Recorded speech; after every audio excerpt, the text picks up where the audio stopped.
우리 함께 주님 찬양하겠습니다. 찬송가 386장으로 주님 찬양합니다.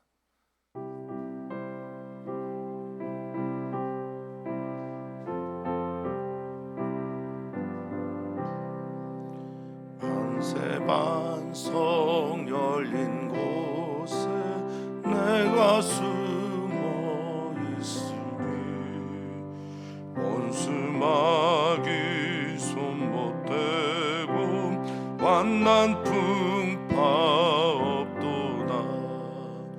만세반석 열린 곳에 내가 편히 쉬리니 나의 반석 구주 예수 나를 숨겨 주소서. 죄에 매여 죽을 인생 편히 쉬기 바라니 주의 가슴 넓은 품에 내가 찾아 만세반석 열린 곳에 내가 편히 쉬리니 나의 반석 구주 예수 나를 숨겨 주소서. 이 땅 위에 평안 없고 기쁜 일을 예수의 참 사랑을 내가 이제 알았네. 만세반석 열린 곳에 내가 편히 쉬리니 나의 반석 구주 예수 나를 숨겨 주소서. 험한 풍파 지나도록 순풍으로 도우사 평화로운 피난처에 길이 살게 하소서. 만세반석 열린 곳에 내가 편히 쉬리니 나의 반석 구주 예수 나를 숨겨 주소서.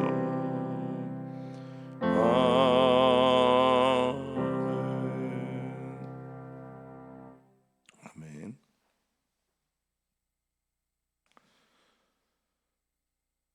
여호와를 앙망하는 자가 되게 해 주시옵소서.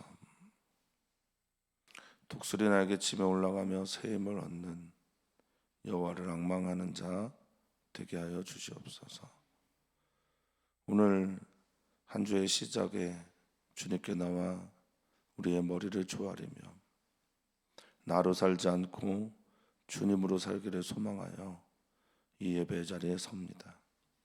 주님을 앙망하는 시간, 주님을 나의 주님으로 고백하는 시간, 주님 외에 나의 피난처가 없음을 온전히 인정하며 그렇게 고백하는 시간 되게 하여 주시옵소서. 주님만이 우리의 피난처이며 주님만이 우리의 안식입니다. 오늘도 주님 품에 안겨 수고하고 무거운 짐진 인생들이 쉼을 얻는 인총을 주여 더하여 주시옵소서. 감사하며 예수님의 이름으로 기도하옵나이다. 아멘. 하나님의 말씀입니다. 사무엘상 19장에서 보겠습니다. 사무엘상 19장 18절에서 24절까지 말씀 함께 보겠습니다. 사무엘상 19장 18절에서 24절까지 말씀입니다. 한 목소리로 읽겠습니다. 다윗이 도피하여 라마로 가서 사무엘에게로 나아가서 사울이 자기에게 행한 일을 다 전하였고 다윗과 사무엘이 나요스로 가서 살았더라. 어떤 사람이 사울에게 전하여 이르되 다윗이 라마 나요새 있더이다 하매 사울이 다윗을 잡으러 전령들을 보냈더니 그들이 선지자 무리가 예언하는 것과 사무엘이 그들의 수령으로 선 것을 볼 때 하나님의 영이 사울의 전령들에게 임하매 그들도 예언을 한지라. 어떤 사람이 그것을 사울에게 알림해 사울이 다른 전령들을 보냈더니 그들도 예언을 했으므로 사울이 세 번째 다시 전령들을 보냈더니 그들도 예언을 한지라. 이에 사울도 라마로 가서 세고에 있는 큰 우물에 도착하여 물어 이르되 사무엘과 다윗이 어디 있느냐. 어떤 사람이 이르되 라마 나요새 있나이다. 사울이 라마 나요스로 가니라. 하나님의 영이 그에게도 임하시니 그가 라마 나요새 이르기까지 걸어가며 예언을 하였으며 그가 또 그의 옷을 벗고 사무엘 앞에서 예언을 하며 하루 밤낮을 벗은 몸으로 누웠더라. 그러므로 속담에 이르기를 사울도 선지자 중에 있느냐 하니라. 아멘. 아멘.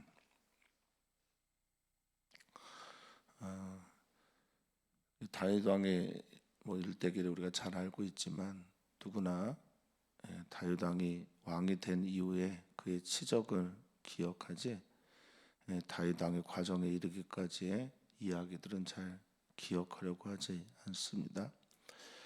다윗이 기름 부음을 받은 후 다윗의 영광은 골리앗을 죽였을 때 잠깐뿐이고 왕이 되기까지 과정은 사울 왕에게 계속 쫓기는 삶입니다. 사울 왕에게 쫓기면서 당시의 절대 권력자에게 쫓기면서 절대 권력, 절대 힘이 무엇인지를 찾아가는 여정이라 저는 보는데 절대 권력에 쫓기면서 그보다 더 절대적인 권력인 하나님을 경험하는 것으로 그의 도피 인생을 살펴볼 수 있겠다 저는 생각을 합니다. 사랑하는 성도님들, 세상에 권력이 참 많습니다. 돈도 그렇고요, 무력도 그렇습니다. 힘도 그렇습니다. 명예도 그렇습니다. 때로는 지식도 그렇게 하고 심지어 카리스마적인 영적 지도자들도 그런 우를 범하기도 합니다. 그런데 우리의 피난처가 되시는 유일한 분 여호와 하나님 앞에서는 은총이 우리에게 있기를 소망하면서 다윗의 여정 속에서 다윗이 고백할 수 있는 그의 모든 찬송 시들은 하나님이 하나님이십니다라는 것과 하나님만이 유일한 피난처가 된다라는 겁니다. 혹시 우리 인생길에서 하나님만이 우리의 유일한 소망이 될 때가 있습니까? 고든이라는 목회자 또 신학자는 이런 말을 합니다. 하나님 외에 소망이 없을 때 그때가 우리의 믿음이 자라나는 시간이다 라고 말합니다. 사랑하는 성도님들에게 하나님만이 나의 유일한 소망이 되기를 주 이름으로 축복합니다. 그때 우리의 믿음이 자라나게 되는 겁니다. 하나님께 기름을 부음을 받았고 그 기름 부음 받은 후에 골리앗도 죽였고 주님의 힘으로. 그런데 이제 사울 왕을 피해 도망하게 될 때 그때도 주님의 힘으로 도망하는 겁니다. 주님의 지켜주심과 보호하심이 다윗을 떠나지 않습니다. 푸른 초장 실만한 물가가 아니어도 여호와 하나님으로 인해 만족하는 그런 시간들을 이제 다윗은 살아야 합니다. 사랑하는 모든 성도님들에게도 여호와 하나님 한 분만으로 만족합니다라는 고백이 매일의 고백이 되기를 주 이름으로 축복합니다.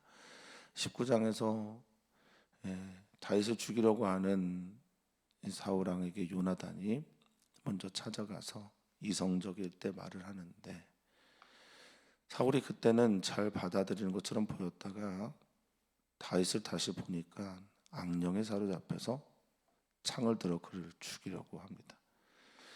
어쩔 수 없어 사울 왕을 피해서 다윗이 누구에게로 가냐. 오늘 본문의 이야기가 그렇게 시작이 되죠. 다윗이 도피하여 라마로 갔다라고 말합니다. 라마는 사무엘의 고향이고 사무엘이 사사의 역할, 사명을 감당하는 동안 주요 거처였던 곳으로 알려져 있습니다. 사무엘에게 갑니다. 사람은 그렇습니다. 안전한 곳을 찾아가는 게 사람의 속성입니다. 피조물이기 때문에 그래요. 항상 불안하기 때문에 그렇습니다.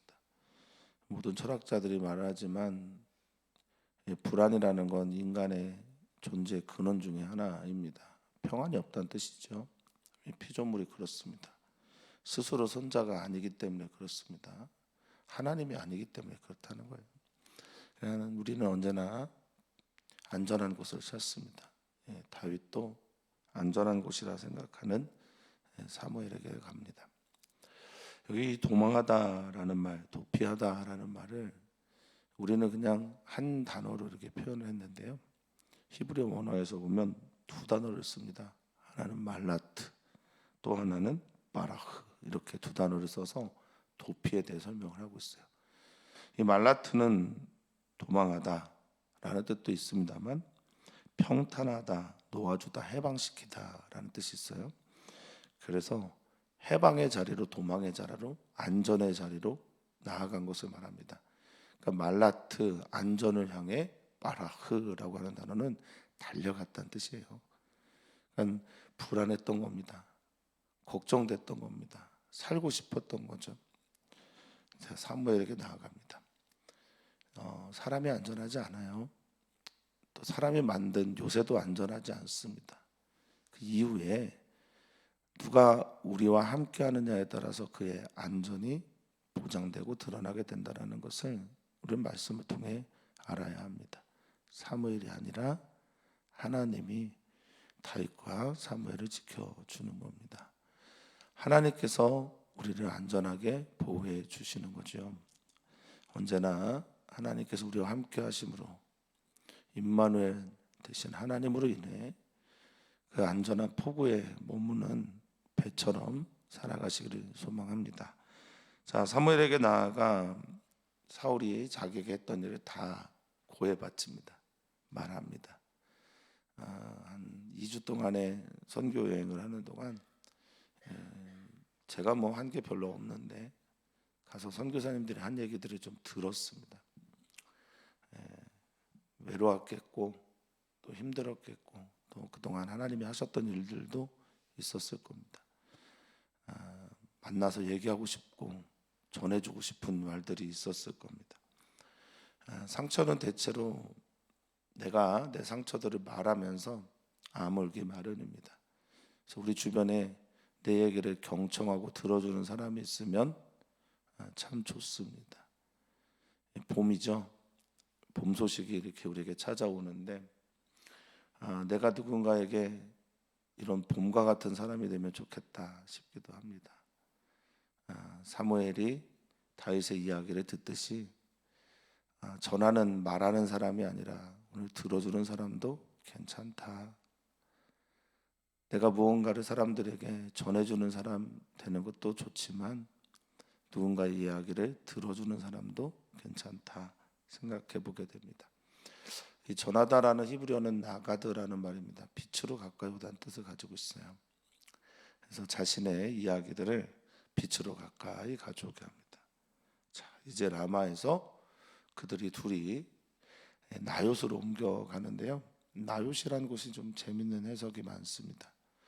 이 나요스는 기본적인 뜻은 거처, 피난처, 초원지대 이런 말을 가지고 있는데 여기가 아마도 선지자 학교라고 그렇게 성경학자들은 많이 얘기를 합니다. 그러니까 선지자들이 모여 기도하고 예배하면서 하나님을 기대하고 하나님께 말씀을 듣는 그 자리가 아마 나요스로 그렇게들 동의를 하는 듯이 보입니다. 자, 나요스로 가서 거기서 사는데 문제아들이 있어요. 문제를 일으키는 사람들이 있어요. 사울도 문제인데 사울 옆에 있는 이 어떤 사람도 문제예요. 문제를 부추기는 사람이에요. 그의 관기를 사울의 관기, 권력욕에 대한 그 관기가 있는데 그것들을 더 불러 일으키는 사람이 있습니다. 그 어떤 사람이 누군지 모르겠지만 그 어떤 사람이 내가 되지는 않아야 되겠다라는 생각을 좀 해봅니다. 사람을 자꾸 부추기고 그 권력을 일으키고, 이게 사단의 노예를 만들어가는 그런 사람들이죠. 사울이 그 이야기를 듣자마자 전령을 보냅니다. 본인이 안 가고요.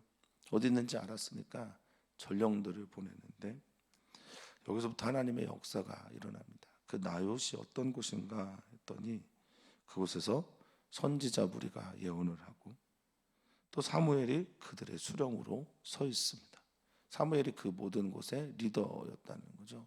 그 사무엘은 사사의 역할을 마치고 사울에게 기름 부음을 받고 다윗에게 기름 부음을 준 후에, 기름 부은 후에 무엇을 했냐라고 보니 이 라마, 그리고 라마 나요에 가서 선지자 양성을 한 겁니다. 은퇴후 삶이 더 아름다워요. 은퇴후 삶이 자신의 후학 혹은 자신과 같은 선지자들을 양성하는 학교를 만들었던 것으로 보입니다. 은퇴 이후에 더 아름다운 삶을 살아가는 사람들이 있어요. 가장 대표적인 사람이 카터라고 하는 대통령인데, 대통령 이후에 더 아름다운 헤비타트 운동을 해서 가난한 사람들의 집을 지어주고 세계 그리스도인의 영향력을 끼쳤던 사람이기도 하죠. 어쨌든 사무엘은 거기서 선지자 무리를 훈련시키고 예언하고 가르칩니다. 이 선지자가 나비라고 하는 히브리어인데, 이 동사가 나바입니다. 둘 다 나와요. 여기에 선지자는 나비고 예언하다라는 말은 나바입니다. 이 나바라고 하는 이 말의 원뜻은요, 계거품을 물고 말한다는 뜻이에요. 부글부글 끓어오르다라는 뜻입니다. 이게 뭐냐? 선지자는 하나님의 영으로 완전히 사로잡혀서 하나님의 영의 충만함으로 인해서 내가 말하는 사람이 아니라 주님의 영에 사로잡혀 말하는 사람을 선지자라고 말하고요. 그것을 예언한다라고 할 때 이 나바라는 단어를 쓴다는 겁니다. 그러니까 선지자 무리가 예언을 하는데 나바, 계거품을 물고 부글부글 끓으면서 미친 듯이 떠드는 겁니다. 예언하는 겁니다. 하나님의 영이 가득한 거죠. 마틴 로이드 존스라고 하는 목사님이 계신데요. 그분의 책에 부흥이라는 책이 있어요. 여러 책이 있지만 복음주의 목회자의 거두라고 불리는 분이기도 한데요. 이분이 그런 얘기를 합니다. 부흥이라는 책에서 정말 하나님의 영에 사로잡혀 있는 교회는 교회에 들어오기 전에 이미 하나님의 영이 사로잡혀 있는 것을 보게 된다. 교회에 들어오기 전에 이미 부흥이 임한다라는 말을 합니다. 우리 교회가 그런 교회가 되기를 소망합니다. 사람 수 그거는 중요하지 않죠. 이미 들어왔을 때 하나님의 영에 사로잡혀서 그 장소에 가면, 저는 그런 소망을 갖는다 자주 말씀드리는데, 예언교회가 어떤 교회로 아름다워지길 바라냐? 거기 가면 하나님 만날 수 있다. 그곳에서 기도하면 하나님을 경험한다. 그런 교회이기를 바라고 소망합니다. 여기가 지금 그래요. 라마 나요시 그렇습니다. 다윗을 잡으러 왔는데 권력보다 힘보다 무력보다 무기보다 전령들보다 당시의 왕보다 더 위대한 분은 하나님이시고 능력 있는 분이 하나님입니다. 사무엘이 그들 곳에 서서 하나님의 영에 사로잡혀서 성령에 의해서 예언하는 일들이 누구에게도 임하냐? 전령들에게도 임합니다. 그 전령들이 그곳에 서서 하나님의 영에 사로잡혀서 함께 예언하는 거예요. 부흥의 역사죠. 역전이 되는 역사가 일어납니다. 기도하는 곳에 갔더니 기도하려고 하지 않은 사람도 기도를 합니다. 하나님을 거부하는 사람도 와서 하나님을 만납니다. 하나님의 영에 사로잡혀 하나님의 말을 하기 시작합니다. 놀랍죠? 이 놀라운 일들이 성경의 이야기가 아니라 우리들의 이야기였으면 좋겠습니다. 어떤 공동체에 들어가면 자연스럽게 그곳에서 하나님의 임재를 경험하는 그런 교회, 그런 공동체 되기를 바라고 축복합니다. 우리 교회가 그런 교회가 됐으면 좋겠습니다. 자, 또 그래서 두 번째 또 한번 보내죠. 21절입니다. 또 사람들이 또 그것을 말해요. 이 어떤 사람이 누군지 너무 궁금한데요.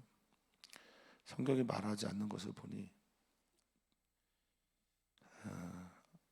내게 들려오는 어떤 악한 영의 소리가 아닌가 싶기도 합니다만 어떤 사람을 또 말을 합니다.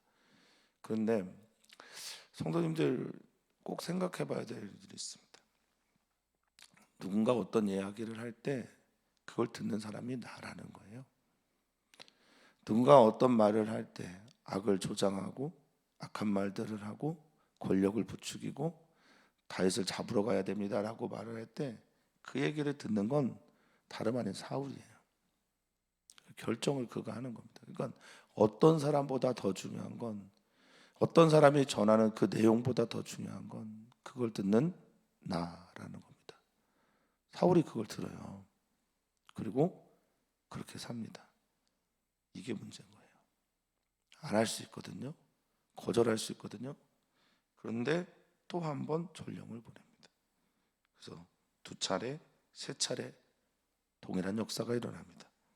이제 누가 가야 합니까? 사울이 갑니다. 전령을 못 믿겠거든요. 어떻게든 잡아 죽여야 되겠거든요. 무엇에 사로잡혀 있는 사람은 누군가를 짓밟아야만 자기가 편안하다고 착각을 합니다. 그렇지 않습니다. 하나님의 성령이, 하나님의 은총이 그에게 머물 때 진짜 평안이 찾아오는 겁니다. 자, 이제 사울도 라마로 갑니다. 세구에 있는 큰 우물, 이렇게 표현하고 있는 22절의 말. 세구는 이제 전망대라고 하는 뜻을 가지고 있는 지역인데, 이 전망대 안에 큰 우물, 그러니 찾기 쉬웠을 겁니다. 여기 큰 우물에 가돌이란 말을 써서, 이 가돌이라고 하는 건 하나님 수준의 큰 이런 단어이고, 우물은 보르라고 하는 물 저장고를 말합니다. 그러니까 아마 누구나 알만한 물탱크, 물 저장고. 그래서 세구는 그것을 지키기 위한 전망대였을 가능성이 높습니다. 자, 거기에 도달합니다. 아주 유명한 곳에 도달해서 묻습니다. 사무엘과 다윗이 어디 있느냐?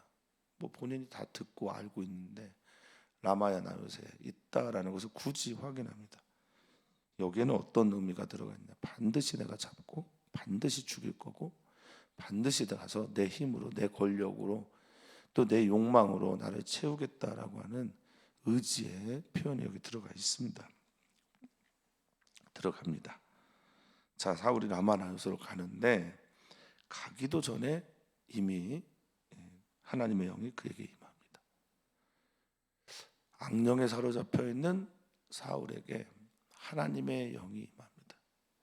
세상의 그 어떤 악보다 하나님의 영이 더 강하고 또 위대합니다. 세상의 그 어떤 권력보다 하나님의 영이 더 강합니다. 세상의 그 어떤 것보다 하나님의 영이 더 지혜롭습니다. 세상의 그 어떤 것보다 하나님의 영이, 성령이 더 높습니다. 그 누구도 하나님 앞에서 교만해질 수 없습니다.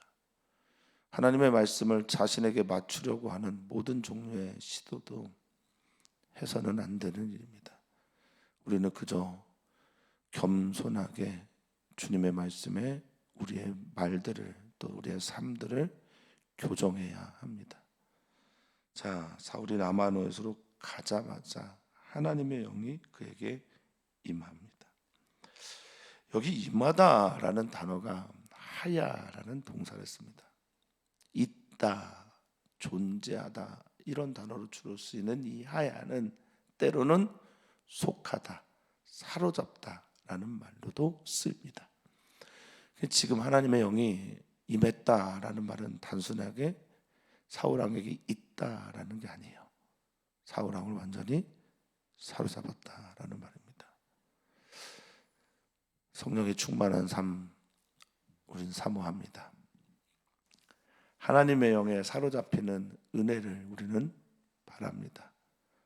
그런데 하나님의 영은 때로는 약하디 약한 다윗 왕, 그리고 하나님의 뜻에 따라 자신의 삶을 온통 드렸던 사무엘을 보호하는데도 하나님의 영의 역사가 나타나기도 합니다. 자, 사울 왕을 사로잡자마자 그에게 일어나는 일이 뭡니까? 아직 세구인데 세구에서 라마야까지 가는 그 길에 무엇을 하냐면 예언을 합니다. 나바라는 단어를 쓰죠. 계거품을 보고 부글부글 끓어올리며 하나님의 영에 사로잡혀서 말을 합니다. 도대체 어떤 말을 했을까? 어떤 말들을 하면서 그가 라마나요까지 갔을까? 성경학자마다 어떤 말인지에 대해서 특별하게 얘기를 하지 않습니다. 별로 중요하지 않아서 그런 건지도 모르겠습니다. 근데 하나님의 영에 사로잡히면 어떤 일이 일어날까 생각해 보면요, 그냥 저 혼자의 추측입니다. 하나님의 영에 사로잡혀서 라마나요 가는 동안 아마 사울왕은 다윗을 계속 축복했을 거다. 하나님의 영에 사로잡혀서 다윗이 왕이 돼야 될 이유에 대해서 하나님의 영이 말했을 것이다. 계속 자각했을 겁니다. 성찰하게 했을 겁니다. 하나님의 영에 사로잡혀서 아마 사울왕은 자신의 잘못을 회개했을지도 모르겠습니다. 하나님의 영에 사로잡혀서 자신이 어떤 존재인지를 돌아보는 시간이었는지도 모르겠습니다. 하나님의 영에 사로잡히게 될 때 하나님은 살리는 쪽으로 역사를 반드시 하십니다. 이게 중요합니다. 하나님의 영에 사로잡혀 있는 사람은 먼저는 자신을 살리고요, 그래서 회개의 역사가 보통 일어나고요, 두 번째는 누군가를 살려내는 말들을 하기 시작합니다.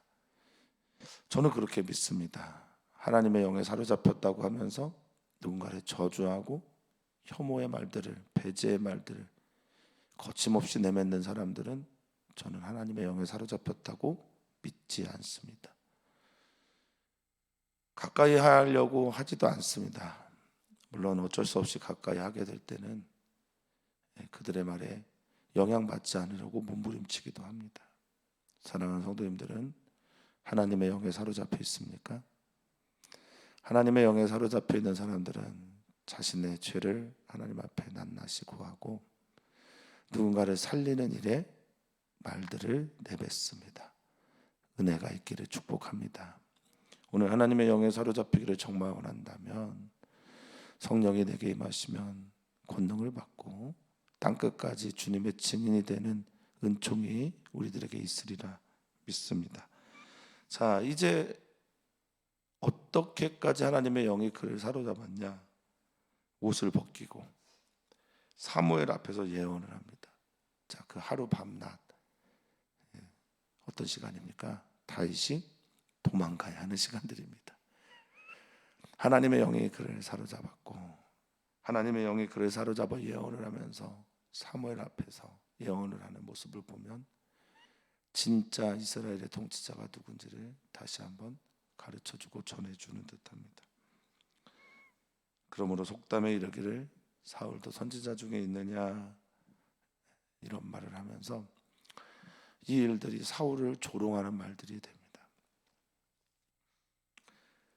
권력에 사로잡혀서 하나님을 잊고 하나님께서 왜 자신을 왕을 세우셨는지 잊어버린 채 하나님을 떠나 살아가고 있는 그 사람을 향해 사람들은 말합니다. 사울도 선지자였어? 사울도 하나님의 영에 사로잡힐 수 있어? 이런 말들을 합니다. 이게 조롱의 말일 겁니다. 비웃음의 말일 겁니다. 하나님과 상관없는 삶을 살고 있는 저 사람에게 하나님의 영이라니라는 말일 겁니다. 사랑하는 성도님들은 오늘의 말을 통해, 오늘의 교훈을 통해, 말씀을 통해 어떤 교훈을 받으셨는지요? 오늘 말씀을 통해 우리는 생각해 봅니다. 다윗의 이야기를 좀 생각해 보게 됩니다. 아니, 하나님의 영에 사로잡히고 기름 부음까지 받았는데 이렇게 도망 다녀야 하나? 이 도망 다니는 인생 속에서 다윗은 무엇을 얻을 수 있을까? 그저 하나님밖에 소망이 없음을 고백하는 다윗의 이야기를 통해 그 고백이 우리의 고백이기를 축원하고 또 축복합니다. 우리는 또한 봅니다. 사울의 이야기를 통해 우리를 봅니다. 하나님의 영에 사로잡혀 살아야 하는 사울왕의 이야기를 통해 오늘도 하나님의 영에 사로잡혀 오늘의 삶을 살아내도록 주님 앞에 서기를 주의 이름으로 축복합니다. 하나님, 오늘 우리는 기도합니다. 남성교회, 여성교회를 위해서 기도하고 열방에 있는 선교사들을 위해 기도합니다. 하나님, 오늘 우리는 기도합니다. 우리들의 마음을 주님께 집중하며 나의 피난처가 되신 하나님을 바라보면서 일주일을 또 하루를 보내게 됩니다. 주님, 도망하여 사람에게 가는 것, 피할 곳을 찾는 것, 그것이 인간의 당연한 모습이겠지만 그 속에서 우리에게 찾아와 우리의 유일한 피난처가 되시는 하나님을 경험하는 오늘 하루가 되게 하여 주시옵소서. 주님 앞에서 겸비하게 하시고 겸손하여 하나님의 뜻에, 하나님의 말씀에 우리의 삶을 마치고 교정하는 우리들 되기를 소망합니다. 그렇게 우리 가운데 역사하여 주시옵소서. 오늘도 주님의 시간이기를, 오늘도 주님이 우리와 함께하는 날이기를 간절히 소망하며 사랑 많으신 예수님의 이름으로 기도하옵나이다. 아멘.